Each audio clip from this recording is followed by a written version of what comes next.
ഈ പത്മജയുമായി ഇപ്പോഴും സ്നേഹത്തിൽ തന്നെയാണോ? സ്നേഹം എന്ന് വെച്ചാൽ എപ്പോഴും അത് അങ്ങനെ ഒരു ടോക്കിംഗ് കണ്ടാൽ ലോഹ്യം പറയും, അത്രേ ഉള്ളൂ. അത്രയേ ഉള്ളൂ. അല്ലാതെ എല്ലാ ദിവസവും വിളിക്കുന്ന ബന്ധമില്ല.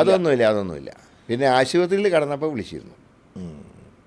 അത്രേ ഉള്ളൂ. ഈ രാഷ്ട്രീയം തന്നെയാണ് ഇതിന് കാരണം. രാഷ്ട്രീയം തന്നെയാണ് കാരണം. എനിക്ക് പാർട്ടി വിട്ടുപോയതിലല്ല എനിക്ക് പ്രയാസം, അവർ ആ പാർലമെൻറ്റ് ഇലക്ഷൻ്റെ ബ്രിമ്മിൽ വിട്ടുപോയി. അതല്ലായിരുന്നെങ്കിൽ പാർട്ടി എന്നോട് വടകരയിൽ നിന്ന് തൃശ്ശൂർ പോകാൻ ആവശ്യപ്പെടില്ല. മനസ്സിലായി. നേരെ വെച്ചാൽ 6 മാസം മുമ്പേ പോയിരുന്നെങ്കിൽ ബാധിക്കില്ല. എന്താണ് അങ്ങനെ ഒരു കരുണാകരൻ്റെ മകൾ അങ്ങനെ ഒരു കടും കൈ ചെയ്യാൻ കാരണം? ഞാൻ ഒട്ടും പ്രതീക്ഷയല്ല. ഞാൻ അതുകൊണ്ടാണ് ഞാൻ ഷോക്കായി. ഇല്ല, എനിക്ക് സൂചന പോലും കിട്ടിയിട്ടില്ല. ഉണ്ടെങ്കിൽ ഉറപ്പായിട്ട് തടഞ്ഞേനെ. കഴിഞ്ഞ തവണ നേരിയ ഭൂരിപക്ഷത്തിൽ നേരിയ വോട്ട്, അതെ, 900 വോട്ടിനെ തോറ്റിട്ടുള്ളൂ. സുഖമായിട്ട് ജയിക്കായിരുന്നു തവണ. ഇപ്പോൾ കോൺഗ്രസ് സ്ഥാനാർത്ഥിയായിരുന്നെങ്കിൽ 101% ജയിച്ചേനെ. കാരണം ഇപ്പോഴത്തെ രാഷ്ട്രീയ സാഹചര്യത്തിൽ, കാരണം NDAക്ക് പാർലമെൻറ്റിൽ കിട്ടിയത് കോർപ്പറേഷൻ വന്നപ്പോൾ പോയി. പിന്നെ LDFൻ്റെ സ്ഥാനാർത്ഥി സുനിൽകുമാറിൻ്റെ പോലെയല്ല, ഒട്ടും സ്വാധീനമില്ലാത്തവരാണ്.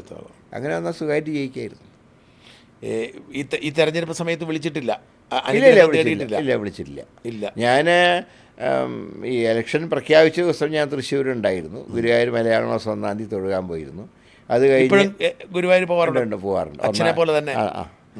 അപ്പോൾ അത് കഴിഞ്ഞിട്ട് നേരെ, അപ്പോൾ ഇലക്ഷൻ വരുന്ന അറിയാമല്ലോ. പിന്നെ അപ്പോൾ നോമിനേഷൻ കൊടുക്കേണ്ട നേരത്തൊക്കെ വീണ്ടും പോകാൻ പറ്റില്ല. അപ്പോൾ ഞാൻ അച്ഛനമ്മയുള്ള അവിടെ ഞാൻ പോയിരുന്നു. പോയപ്പോൾ അവരവിടെ വീട്ടിലുണ്ടെന്ന് അറിഞ്ഞു. ഞാൻ പിന്നെ ഒരു സീൻ ഒഴിവാക്കി, വീട്ടിൽ കയറിയില്ല.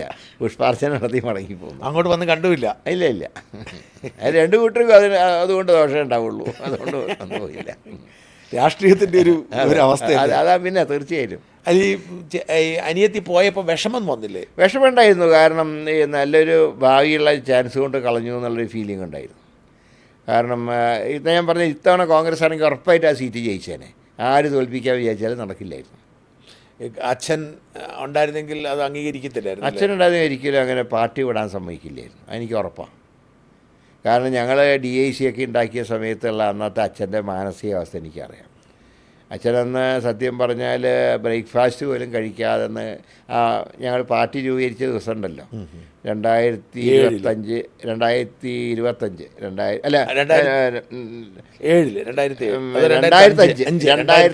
2005 മെയ് 1-ാം തീയതിയാണല്ലോ പാർട്ടി ഉണ്ടാക്കുന്നത്. അന്ന് കാലത്ത് അച്ഛൻ്റെ പ്രയാസം ഞാൻ കണ്ട ഒരാളാണ്.